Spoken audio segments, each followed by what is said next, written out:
It's good to be back again today. We are talking about one of the most popular Christian writers in the 20th century, C.S. Lewis.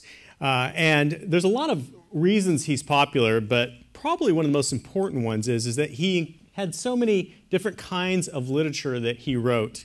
And this created a number of different on-ramps for lots of different kinds of people. He wrote philosophy and theology and apologetics and science fiction and fantasy and children's literature and poetry and literary theory and aesthetic history and Christian allegory and spiritual autobiography and fictional letters and even devotional meditations.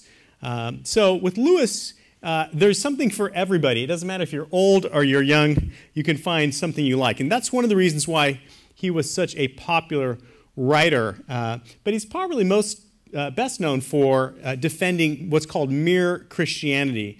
He was a very important apologist, and we're going to talk a little bit more about that coming up. But Lewis wrote for the common man, and so that's why he has become so well known and loved. Last week we looked at Lewis the man, and on one level, Lewis wasn't that interesting as a man, if you think about it. I mean, on one level, he didn't take a lot of adventures traveling across the globe with a lot of neat selfies of himself in all kinds of interesting places. He spent most of his life in Oxford, and even when he was a professor in Cambridge, he would always go home to Oxford. So in a certain sense, Lewis's life wasn't that interesting. But on another level, he lived a profound life. It was a life that movies have been made of, which is a good reminder to all of us that you can live a very profound and rich and meaningful life, even in a place that may not, it might be remote, like Sierra Madre, where we're today. But Lewis really lived a profound life because he lived an examined life. He was living during a time when Freud was important, and people were paying a lot of attention to what was going on in their own lives, underneath, within their internal lives. Lewis lived a profound life because he had rich friendships with Arthur Greeves and Patty Moore and the Inklings. And he also lived a profound life because he was asking the big questions in life as an apologist. He was working between the intersection of reason and imagination, philosophy and English. He was the head of both the Oxford Socratic Club and the Defender of the Imagination. And so these are some of the things that made Lewis such an interesting writer, such an interesting man. So last week we looked at Lewis the man, and then today we're going to look at Lewis the theologian. Lewis the theologian. And there's many ways in which I think Lewis, many reasons why Lewis would shy away from wanting to be known as a theologian. The reality is that Lewis didn't like to be known as a theologian. But Lewis actually had read quite a bit of theology. He actually read more theology than the average layperson. He's aware of the patristics. And in fact, when Lewis actually coins the term mere Christianity, he gets it from one of our own, because we are Congregationalists, that means Puritans, from Richard Baxter, who is a Puritan from the 17th century. Richard Baxter writes, "You know what? You know not of what party I am or what to call me. I will tell you. I am a Christian, a mere Christian.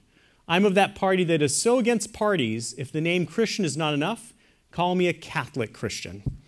And so Catholic, of course, used to mean just universal. If you were to ask Augustine what he is, he wouldn't say he's a mere Christian, he would say he's a Catholic Christian.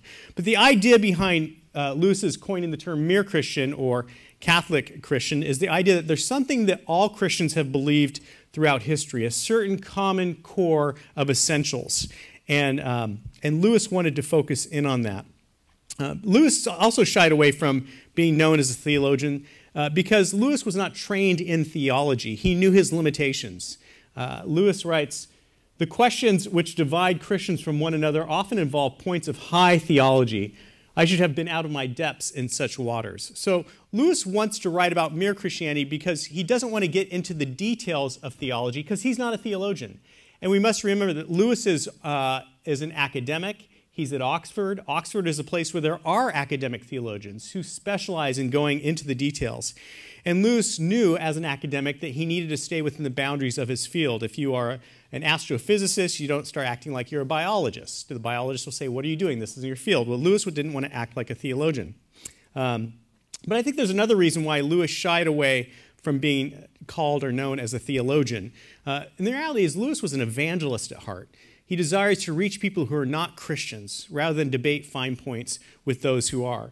Lewis writes, I have thought that the best service I could do for my unbelieving neighbors was to explain and defend the belief that has been common to nearly all Christians at all times. So Lewis shied away from the title of theologian, but this doesn't mean that Lewis felt that theology was not necessary. Lewis recognized that it was inevitable that everybody has thoughts about God, be they Christians or Muslims or agnostics or atheists.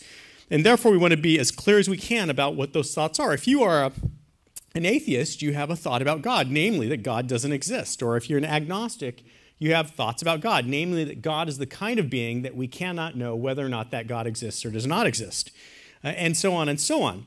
So Lewis knew that people would inevitably have thoughts about God. Everybody you meet is a theologian.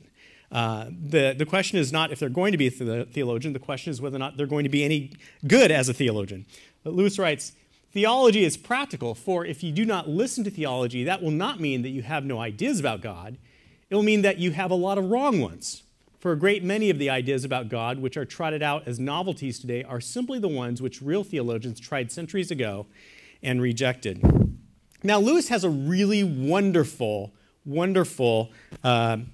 metaphor of what theology is like. It's like a map. Lewis views theology like a map. He says, you can meet somebody who spends a day at the beach, and they have a certain experience of the sea. And that's a person that might be interesting to talk to. In fact, it might be really preferable to spend a day at the sea than to spend a day reading a map. But Lewis says, if you're going to sail a boat, what you need is not to sit there and have somebody there next to you who spent a day at the beach telling you how to get from A to B, from, New England down to North Carolina. What you need is a map. You need a map. And so Lewis sees theology as something that is like a map.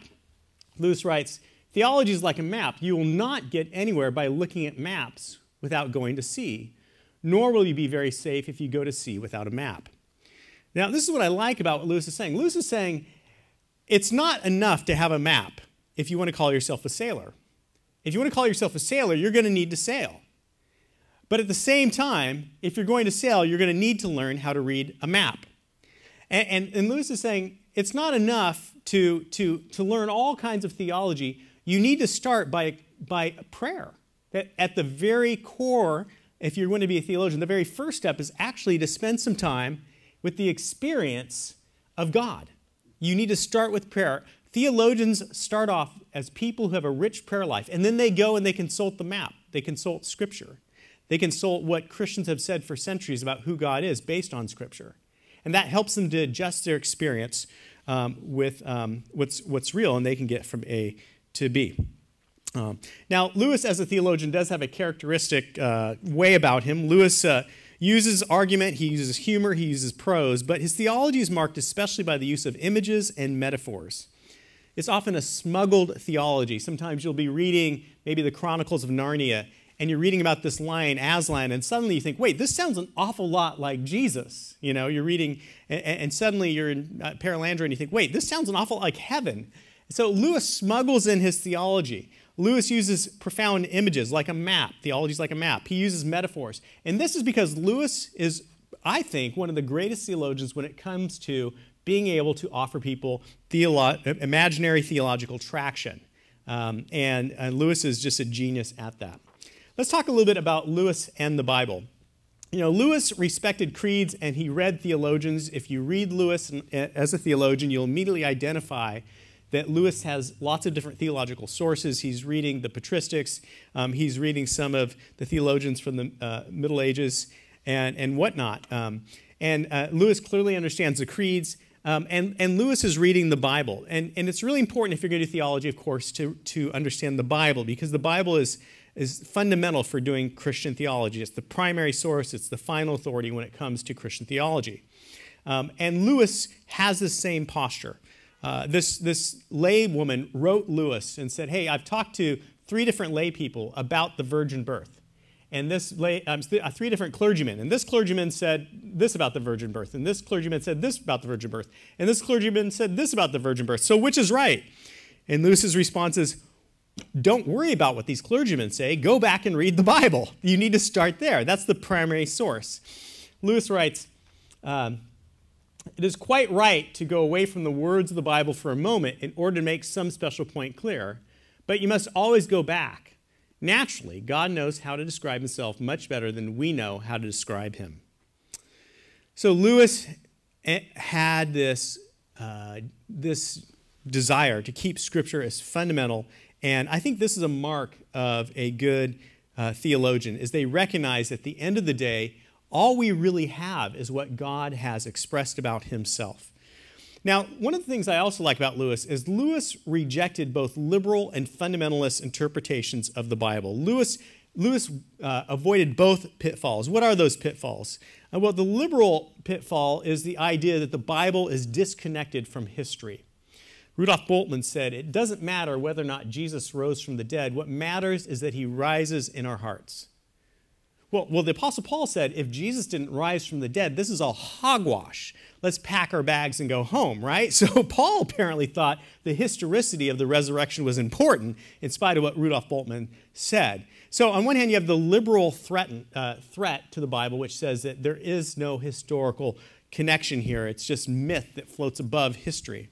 On the other hand, you have fundamentalists that want to say that the Bible should be just taken simply literally. And that sounds like a very pious thing to say until you realize that the Bible itself uses all kinds of symbolism. It uses all kinds of different genres. And so in order to avoid both of these pitfalls, this is what evangelicals do. Evangelicals take the Bible on its own terms. You read the Bible on its own terms. And this is what Lewis did. Lewis writes, we must both assent to the historical fact and also receive the myth, fact though it has become, with the same imaginative embrace which we accord all myths. Now, Lewis was an expert in myth, and myth is, for Lewis, something he studied, he knew a lot about. And a myth is a powerful story that captures the social imagination of a people. And if you remember from last week, Lewis's entire conversion was where he realized that not only was the story of Christ, as recorded in the Gospels, myth in the sense that it had this powerful way of capturing you, but it was at the same time a myth that actually happened. And so that was Lewis's aha moment, which also is the way in which he understands how to avoid both the liberal and the fundamentalist interpretation of the Bible. All right, let's get into Lewis's theology proper. Lewis's theology proper. And we're going to start with Lewis on the Trinity. For Lewis, the Trinity is central. Lewis gives us his theology for the non-theologian and non-Christian in Book 4 of Mere Christianity. And in this Book 4, we see him talking about the Trinity. But because Mere Christianity is going to play such an important role in this class, let's go ahead and quickly review what takes place in Mere Christianity. As we said last week, Mere Christianity was written during World War II. Lewis was invited by the BBC to give a series of talks. At first, he thought it was only going to be 5 talks.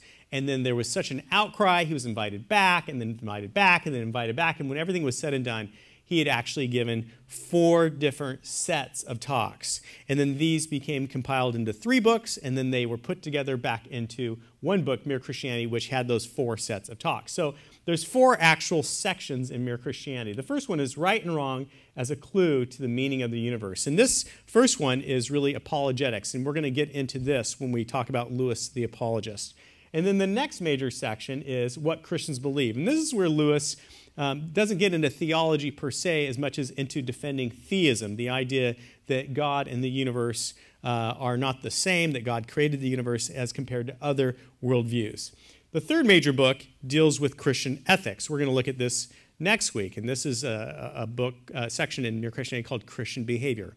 And then finally, in the fourth section of Mere Christianity, it's where Lewis gives us his theology. It's called Beyond Personality, Our First Steps in the Doctrine of the Trinity.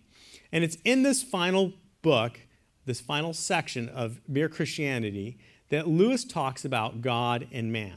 And he calls it Beyond Personality. And it's a really interesting title. I'm not sure that Lewis is entirely happy with the title himself, because he gives us 2 titles, right? But why does he call it Beyond Personality? Well, he calls it Beyond Personality for two reasons. Number one, in terms of God, he wants to talk about a three-person God as being infinitely personal in a way that moves beyond human persons. So it's a three-person God. That's beyond just simply one person, one personality for one thing. But then he also likes the title Beyond Personality because he wants to talk about humanity being designed to go beyond the personalities given by nature to be elevated while in relationship with this three-person God. So what this tells us is that Lewis is going to show the relationship between God's three-personed nature and human persons as designed to participate in the three-personed God. And Lewis begins this talk on the nature of God with what has been called the problem of the lonely God. The problem of the lonely God. Lewis is going to say that mere theism, the idea that there is a supernatural, ultimately powerful and beneficent and omnipotent being, and then there's creation, is not enough. It's not enough. Lewis writes, people are fond of repeating the Christian statement that God is love. But the words God is love have no real meaning unless God contains at least two persons. Love is something that one person has for another person. If God was a single person, then before the world was made, he was not love. Christians believe that the living, dynamic activity of love has been going on in God forever and has created everything else. So what do we mean when we say God is love? You know, oftentimes people like to say God is love, and they think like, oh, that means God is, gummy bears and rainbows and the movie Titanic and Sunday on a Sunday ice cream, and all wrapped together. And that's God is love. God's everything I like. Well, that's not what the Bible is saying when it says God is love. When the Bible says God is love, it's saying something about the nature of God. That God himself always is moving towards another in love. But then this creates the problem of the lonely God. Because look at this. How can God be love unless there's some object in which God is loving? But if God needs an object in order to be God, then God is not God. God's not sovereign. So the only way you can really have a God of love is if God has within God's self three persons, or at least two persons, one which is loving the other person within the Godhead. And in fact, it can even be argued that there's something different about the love between one to another and the love of two to a third. And so Lewis starts off with this powerful account of the problem of the lonely God in order to move us into the Trinity. And if you're interested in that problem, there's actually a lot of work done on that by a philosopher named Richard Swinburne at Oxford. But what's really interesting is Lewis starts off by talking about the nature of God. And Lewis says this, perhaps this is the most important difference between Christianity and all other religions. In Christianity, God is not a static thing, not even a person, but a dynamic, pulsating activity, a life, almost a kind of drama, almost, if you will not think me irreverent, a kind of dance. Now, this is really interesting. Lewis here makes this claim that the triune nature of God really is a way of talking about God as dance. Lewis speaks of the Trinity as a kind of dance. And Lewis here is drawing from an ancient tradition that we find in Maximus the Confessor and Gregory of Nyssa and John of Damascus. And it is this word, perikoresos. Perikoresos, which actually translates as rotation, or the Latin is circumsession. And Maximus the Confessor and Gregory of Nyssa and John of Damascus and some of these early patristics talked about the triune nature of God as perikoresis. But when they spoke of God as perikoresis, they meant that within the persons of the Trinity, there's always this interaction, this dynamic interaction.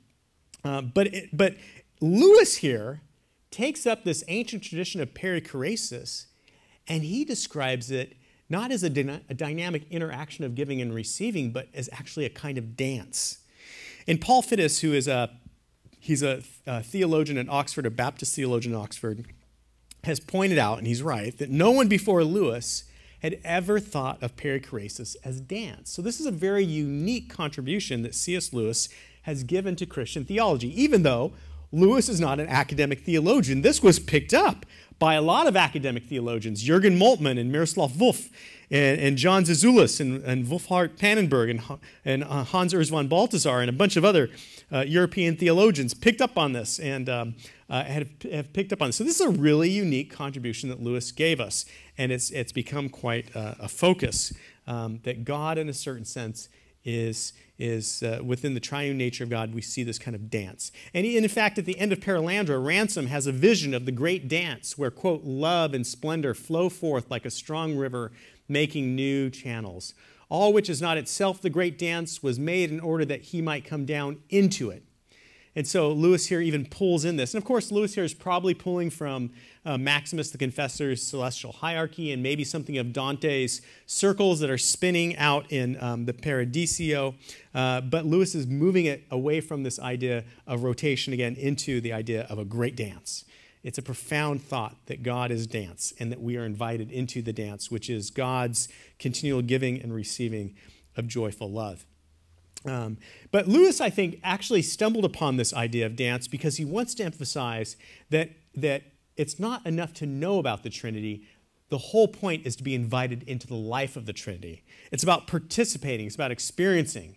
Dance is not a concept to digest, but an action to engage in. Again, as Lewis said about the map, it's not enough to read a map. Maps are good, they're important, but you need to sail.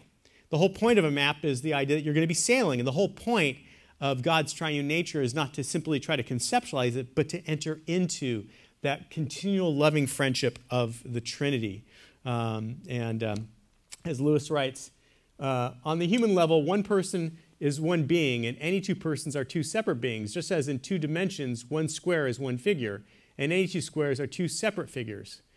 On the divine level, you still find personalities, but up there you find them combined in new ways, while we, who do not live on that level, cannot imagine. In God's dimension, so to speak, you find a being who is three persons while remaining one being, just as a cube is six squares while remaining one cube. Of course, we cannot fully conceive a being like that, just as if we were made in two dimensions, we could not conceive a cube. And so Lewis is saying something which theologians have always known, which is that all images of the Trinity at the end of the day break down because God exists in a realm, in a dimension, in a way, in a place completely different from us, right? We are the creation and God is the creator. So there is a gap. There is an ontological gap between us and God that we cannot cross. And so all theological language at the end of the day breaks down. All theological language is analogical. It's analogical. Pseudo-Dionysius tells us this, and Aquinas, and as Calvin said, that when we read the Bible, we think this is really complex stuff, but really from God's perspective, the Bible's just baby talk. If you have a child, you come up and you try to say things very simple, and the Bible's God saying goo goo gaga goo goo to us, and because God's trying to put it in our language. He's trying to put it in our language. And the whole point of hearing about the Trinity is not that we finally wrap our head around this great mystery that God can be both three and one, but Lewis would say the whole point is for us to know that the same kind of eternal love as Jesus prayed in his prayer, that the Father and him would be one, and that then we would enter into that same love, that we would enter into that. I think of a grandfather who's walking with his grandson. There's no way that young 4-year-old, 5-year-old could comprehend the life of this grandfather and all the things that he's been through, but he can still commune with his grandfather. He can still fellowship with his grandfather. And Lewis is saying the same thing. We will never fully wrap our head around the Trinity, but we can still enter into that communion with the triune God. Let's talk a little bit about Lewis on Jesus Christ. Lewis lines up with what the Nicene Creed from 381 says about Jesus Christ. The Creed says, "We believe in one God, the Father Almighty, maker of heaven and earth, and of all things visible and invisible. And in one Lord Jesus Christ, the only begotten Son of God, begotten of the Father before all worlds, light of light, very God of very God, begotten not made, being of one substance with the Father, by whom all things were made, who for us men and our salvation came down from heaven and was incarnate by the Holy Ghost and of the Virgin Mary, and was made man. He was crucified for us under Pontius Pilate and suffered and was buried, and the third day he rose again according to the Scriptures and ascended into heaven and sits on the right hand of the Father. From there he shall come again with glory to judge the quick and the dead, whose kingdom shall have no end. And in the Holy Ghost, the Lord and giver of life, who proceeds from the Father, who with the Father and the Son together is worshipped and glorified, who spoke by the prophets. And we believe in one holy Catholic church. We acknowledge one baptism for the remission of sins. We look forward for the resurrection of the dead and the life of the world to come. So this is the Nicene Creed. It's a creed that has been embraced by Christians for centuries.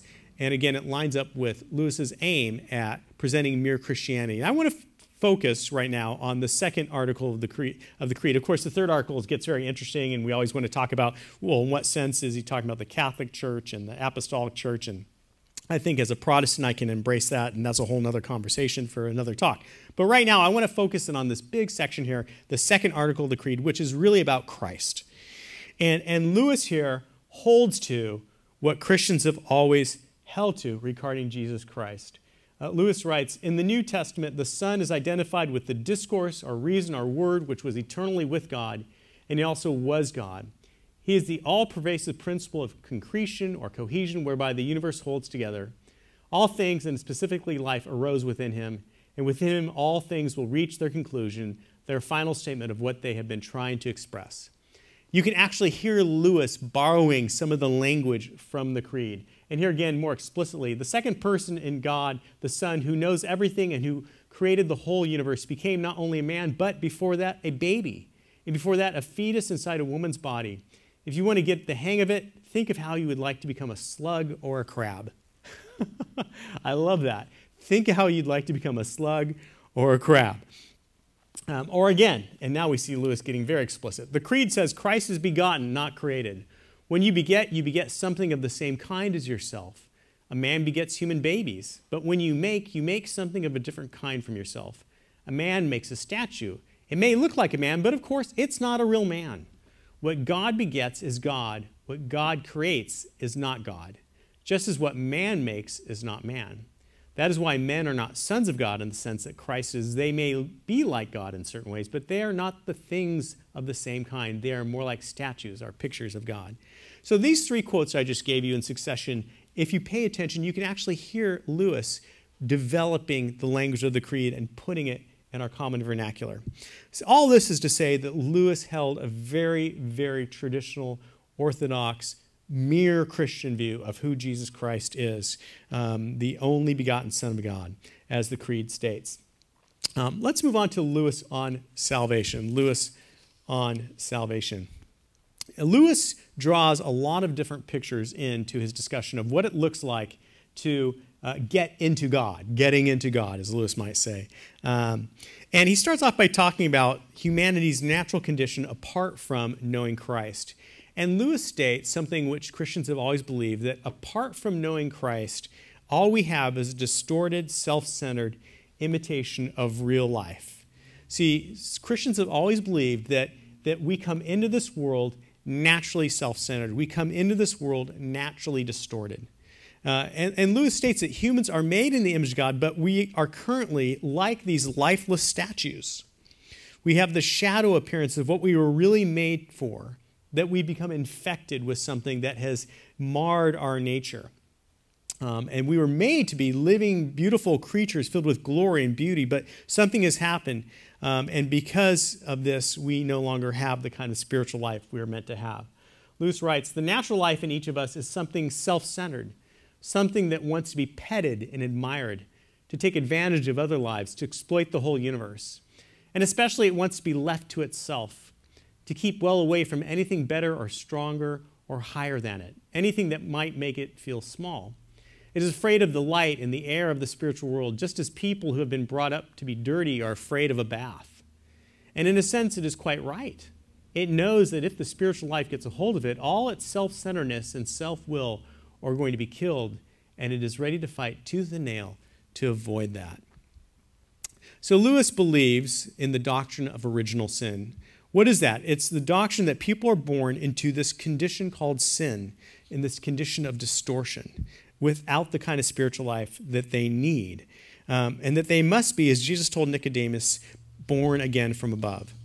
Because we're connected with that original Adam rather than Christ, we don't have the life we need. Lewis writes, if you could see humanity spread out in time as God sees it, it would not look like a lot of separate things dotted about. It would look like one single growing thing, rather like a very complicated tree. Every individual would appear connected with every other. Now, you might say, well, yeah, I've always believed this. I'm a Christian. I've always believed that we're born connected to Adam's sin and that we have a sinful nature. But you have to understand that that when you study theology, there's a lot of people that want to pull these ideas apart, that want to rip out what seems to be a pretty clear teaching of the Bible. But Lewis had this great way of showing how these traditional doctrines actually make a lot of sense. And so Lewis goes on from there, and he gives, again, lots of different images of how we get out of this condition. Lewis talks about it being like joining into the dance of the Trinity, as we already said. It's like entering into the eternal love of the triune God. Lewis writes, you may ask, if we cannot imagine a three-personal being, what is the good of talking about him? Well, there isn't any good talking about him. The thing that matters is actually being drawn into that three-personal life. And that may begin any time tonight, if you like. The whole dance or drama or pattern of this three-person life is to be played out in each one of us. Each one of us has got to enter that pattern, take his place in that dance. There is no other way to happiness for which we were made. So for Lewis, one image he brings of salvation is, as we've said, it's like joining the dance. But another image he gives is it's like catching a good infection. Lewis says, how do you get warm?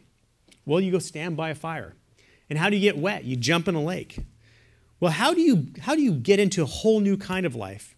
How do you go from your present condition to one that is filled with joy and power and peace and eternal life? Well, you need to get close to the source of those things, which is God's self, the energy source of all life, spurting from the very center of reality from God. That is what you need to do. But then Lewis says this, how can we possibly get close to that source? Well, the good news is that source came to us. This is what Christ came to do. Christ came to bring us the power, the joy. Christ invaded our world. This is one of Lewis's favorite themes. Remember, Lewis is writing during World War II, right? He's giving these talks here in World War II where invasion is, we're ready for D-Day. We're on the verge of invasion, right? And so Lewis uses this analogy of invasion where we think about the dark, area that is controlled by the Axis powers. And we're going to have to invade. Well, Christ came to invade our earth, our sin-sick world, in order to bring us life because we were enslaved and controlled and oppressed. Lewis writes, we have not got Zoe, our spiritual life, only bios, our biological life, which is presently going to run down and die. He means Christ, came to this world and became a man in order to spread to other men the kind of life he has, what I call good infection. We've not got to try to climb up into spiritual life by our own efforts. It has already come down into the human race. If we will only lay ourselves open to the one man in whom it was fully present and who, in spite of being God, is also a real man, he will do it in us and for us. Remember what I said about good infection. One of our race has this new life. If we get close to him, we shall catch it from him. I love this. One of our own race has this new life. If we get close to him, we shall catch it from him. So Lewis is telling us that we need to get close to Jesus. That if you want to escape the condition that you were born into, which we are all naturally self-centered, and move into an entirely new kind of life, that's why Christ came. He came to give us this new kind of life. Lewis is being inspired now by Athanasius' De Incarnatione, on the Incarnation, because he actually wrote the introduction to Athanasius' De Incarnatione right at the same time when he was writing about this fourth book here in what became the fourth section of Mere Christianity. And Athanasius explains that salvation as theosis. It's this, as he says, situation where Christ came in order to elevate us from our situation. Christ became man so that we might become like God, as Athanasius says. And so Athanasius understands Christ's whole mission is, as Hebrews 2:10 says, is to bring many sons to glory. And so Lewis says, drawing from Athanasius, Christ is like a deep-sea diver who you think about like a deep-sea diver, think about a diver maybe standing on the beautiful shores of Catalina with the beach and the beautiful sun and the birds and the air and the breeze, and it's gorgeous. And what does that diver do? That diver strips down, and the diver dives into the water and goes down deep, deep, deep, and it gets darker and darker and goes down to the murkiness and the muck and then finds us. We're like this rusted thing, right? And pulls us up, brings us back up out of that darkness and into the light, and then cleans us up and puts us on his mantelpiece as something to be displayed, as this showcased as a piece that has been glorified now. And so this is Athanasius.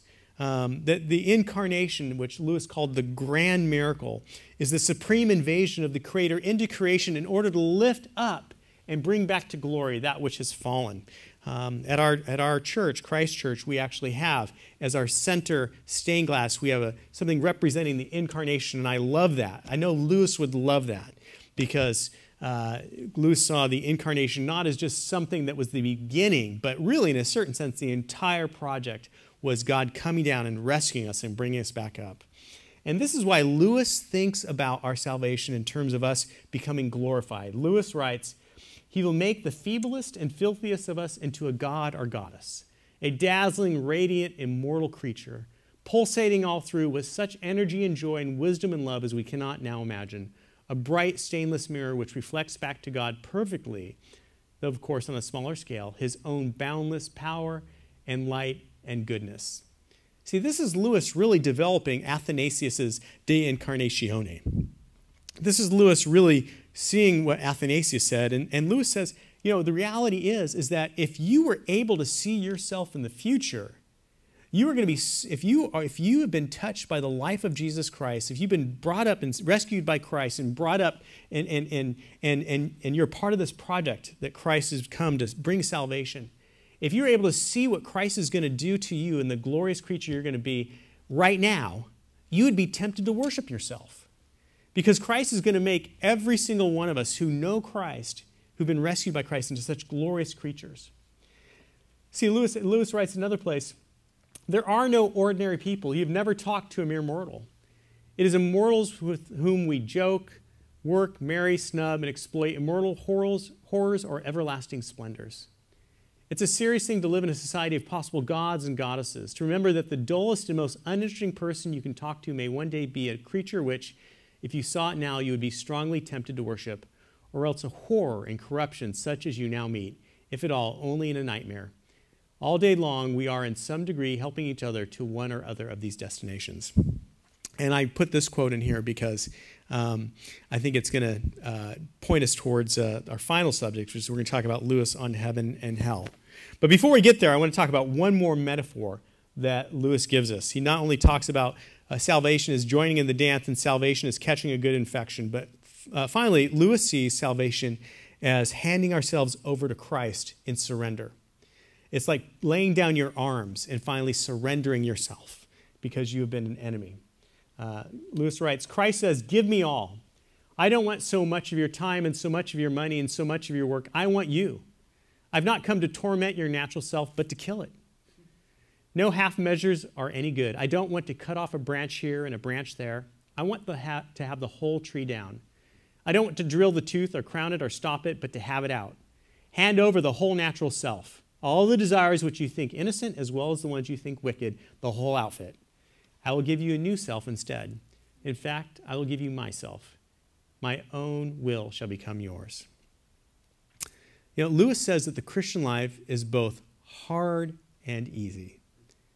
Christ, on one hand, says that if you're going to follow me, you need to take up your cross. What does that mean? Christ is saying, if you're going to follow me, it's going to be like you're going to be stripped and beaten and killed in a concentration camp. But Christ also says, "My yoke is easy and my burden is light." So which is it? Is it going to be like taking up your cross, or is it going to be your yoke is easy and your burden is light? Well, Lewis here gives us the clue. Lewis is saying that, one example he gives, he says, it's like a boy who refuses to completely give into what it's going to take in order to be an algebra student. And so instead of really doing their homework, they're constantly fudging, they're constantly doing half measures, and what's going to happen to that kid? As the semester goes on and on, the homework's going to get harder and harder and more of a burden, and by time it comes time for the final exam, that boy is going to be sweating bullets. It is going to be terrible. His yoke will not be easy, his burden will not be light. But if you, from the very beginning, you just hand yourself over to Christ, you don't even fight it, you don't hold on little bits, there's no half measures, then something happens. Then you find that the yoke is easy and the burden is light. I had a friend who recently finished an Ironman, and he said it was fun. I mean, Ironman, this is a long, it's a big race, okay? It's an all-day race. It was fun. I thought, it's fun? What are you talking about? He said, yeah. I said, I swam the 2.4 miles, and I came out, and I was feeling great. And then I got on my bike, and I rode 112 miles, and I jumped off my bike, and I was feeling great. And then I did the marathon, and I saw people next to me falling over, and it was fun. It was easy. It was light. And I thought, what are you talking about? He said, yeah. I said, well, how did that happen? He said, I had to completely abandon my way of life. He said, but when I did, I found a new life. And I found that I could actually enter into something that was radically different. And his life was changed. Well, Christ calls us to that, to hand ourselves over. All right, before we conclude, I do want to say a few things about Lewis on heaven and hell, because Lewis has some really interesting things to say about heaven and hell. And I'm going to be drawing primarily from Lewis's book, The Great Divorce, which is really one of my favorites. If you've never read The Great Divorce, it is absolutely a kick. It's a bus ride from hell to heaven. And it's really a joy to read. So just off the bat, we need to say that Lewis believed solidly in hell. He even said at one point, if it was up to him, he would eliminate the doctrine. But Lewis knows it's in Scripture, and he knew that it was something that mere Christianity held to. And yet Lewis said that, and he also said that he never met anyone who disbelieved in hell who had a life-giving belief in heaven. I think that's interesting. This didn't mean that Lewis necessarily believed in devils and pitchforks. Lewis wrote, the New Testament plainly implies the possibility of some being finally left in the outer darkness. Whether this means horror of horror, being left to a purely mental existence, left with nothing at all but one's own envy, prurience, resentment, loneliness, and self-conceit, or whether there is still some sort of environment, something you would call a world or a reality, I would never pretend to know. And so Lewis there is talking about the fact that actually, if you look at the text where Jesus talks about hell, Jesus seems to be talking with a certain sense of metaphor, and so Christians have disagreed about that. But Lewis definitely believes that there is a real hell. But Lewis's thinking about hell actually took an interesting turn.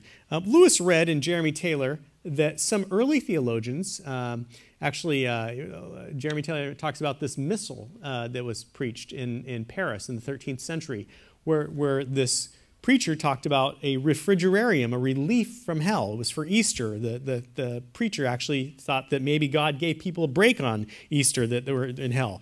And then actually a really early theologian, Prudentius Aurelius Clemens from the 4th century, also brings up this idea of a refrigerarium, a relief from punishment. And so this triggered Lewis's imagination. He began thinking about this idea of the damned taking a day off. And then he wrote his brother in January 20th, 1940, I began to suspect that the world is divided not only into happy and the unhappy, but into those who like happiness and those who, odd as it seems, really don't. And so Lewis was kind of putting these things together. And then he added to this Lewis's idea of the will. See, one of the key things that Lewis believed is that the human will is shaped with each choice that we make, such that there comes a point where you're no longer able to choose certain things. Lewis writes, if we insist on keeping hell, we shall not see heaven. If we accept heaven, we shall not be able to retain even the smallest and most intimate souvenirs of hell. And what's he talking about? Lewis is talking about this idea that we can make certain kinds of choices, and after a while, you've made a certain choice to the point where you actually have no choice. I mean, we see this with addiction, right? And what is an addict? An addict is someone that makes a choice that eventually removes choice. Lewis writes, Lewis writes, it is meaningless to talk of forcing a man to do freely what a man has freely made impossible for himself to do. So for Lewis, then, he develops this idea, and it's the idea that hell is not so much a punishment as a tourniquet to stop the lost soul's downward progression. There comes a time where you have to take an addict and you have to put certain kinds of restrictions on them so they don't continue to hurt others, right? Someone that has given themselves over to maybe perversion or lust or murderous rage. You have to put a tourniquet. And this is Lewis's idea of hell. And this is developed in his book, The Great Divorce. And it's called The Great Divorce because Lewis is making the point that heaven and hell will never be married.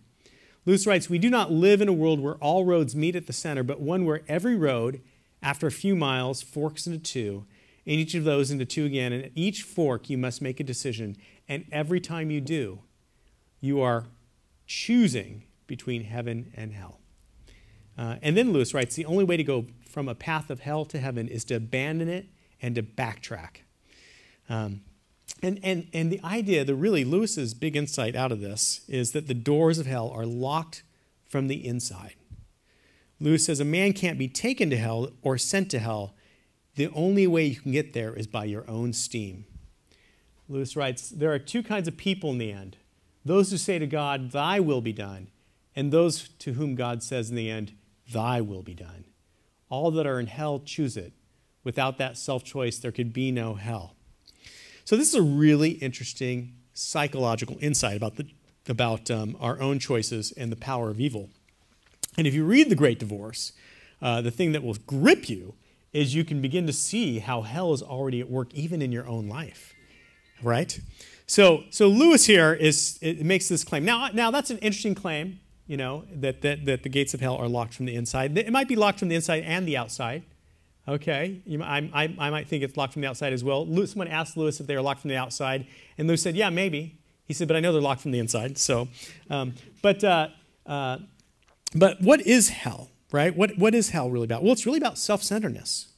At the core, hell is a place of self-centeredness, and if you read the Great Divorce, you have all these damned ghosts, literally damned ghosts, it starts off with them standing in line. And they don't want to be near each other. Hell is a place that's spread out, according to Lewis. So hell is a place where no one wants to live near anybody else. There's no neighborliness. No one wants to be anybody's neighbor. And everyone's spread. And so now they're waiting in line for this bus to heaven. And they're nitpicky. And they're complaining. And they're griping. And they're getting on each other's nerves. And it's a terrible picture of humanity. Lewis writes, "We must picture hell as a state where everyone is perpetually concerned about his own dignity and advancement, where everyone has a grievance, and where everyone lives the deadly serious passion of envy and self-importance and resentment." And so it's a place where you see this kind of self-centeredness, the person imploding upon themselves. But it's also a place where you see this kind of self-implosion in the sense that there is this absolute obsession with themselves. Right? There's nothing outside. If the Trinity is this constant giving and receiving and love and awareness of the other, and that's what heaven is going to be, hell is going to be a place where you're absolutely focused on yourself. Lewis writes, "A damned soul is nearly nothing. It is shrunk, shut up in itself. Good beats upon the damned incessantly as sound waves beat on the ears of the deaf, but they cannot receive it. Their fists are clenched, their teeth are clenched, their eyes fast shut. First, they will not, and in the end, they cannot open their hands for gifts, or their mouths for food, or their eyes to see." It's a picture of this self-implosion. And Lewis then draws also from Augustine's idea of evil as a deprivation of being. The question was, if evil is a thing, did God make evil? And Augustine's answer to that is, actually, evil is not a something, it's the lack of something. It's like a hole in a t-shirt. A hole in a t-shirt is not a thing, it's the lack of something. And Lewis draws from this as a meditation in order to picture hell as the absence of being. See, if heaven is a place of glory, and what is glory? Well, glory literally means weightiness. Heaven is a weighty place. Heaven is a place of concentration. Heaven is a place of reality. Then hell is going to be a shadowy place. Hell is going to be a diffused place. Hell is an absence of being.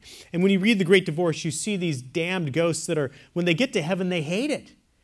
One little blade of grass in heaven is more concentrated and powerful than them, and so it's going through their feet, and their feet hurt, and everything is scary because they actually lack being, right? And then there's this wonderful scene where Lewis and his guide is George MacDonald as he goes up to heaven, and he's having this conversation all the time with George MacDonald as he sees these different damned ghosts, literally. Then he says, "Well, where did we come from? Where is hell?"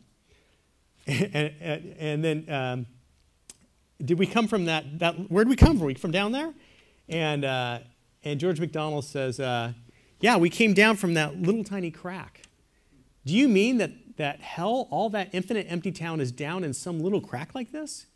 Yes, all hell is smaller than one pebble of your earthly world, but it's smaller than one atom of this world, the real world.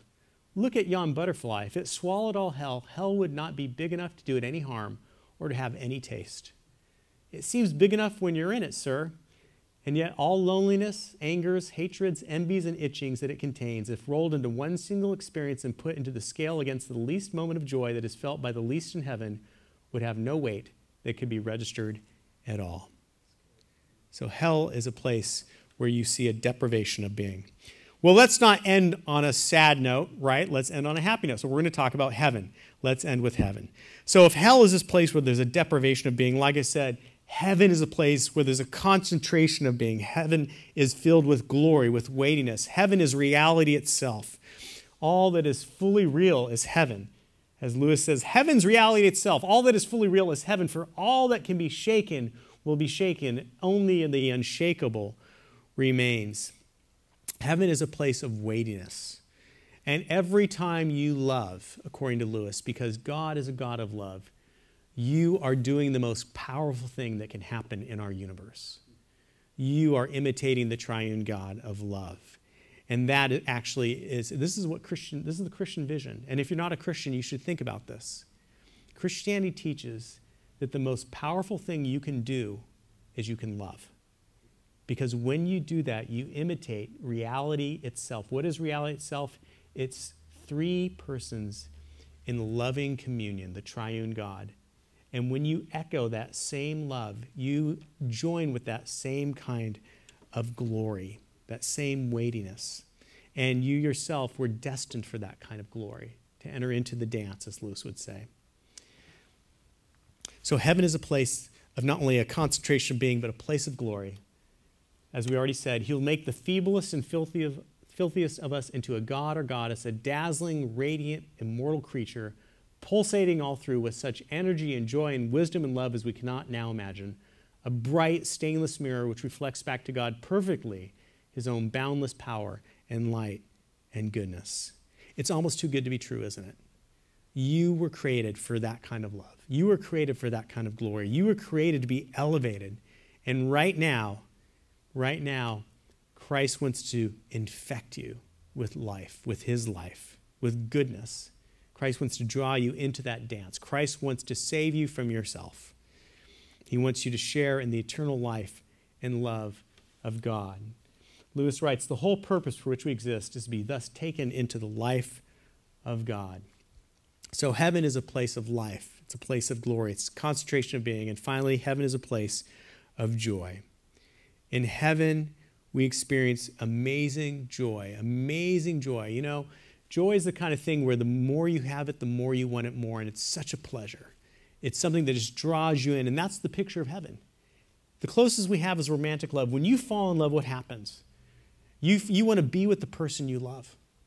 And when you're with them, you want to be with them more and more and more. It's just not like you ever get enough, and there's so much pleasure in being with them. It's a pleasure that makes you want more, and even in the having of more, you want it more, but it's so pleasurable. That's a picture of what joy is like. That's a picture of what heaven's going to be like. It's going to be eternally entering into deeper and deeper levels of joy as we fellowship with the triune God. Lewis writes, we shall eat of the tree of life, the faint, far-off results of those energies which God's creative rapture implanted in matter when he made the worlds, or what we now call physical pleasures. And even thus filtered, they are too much for our present management. What would it be to taste at the Fountainhead that stream of which even those lower reaches prove so intoxicating? Yet that, I believe, is what lies before us. The whole man is to drink joy from the fountain of joy.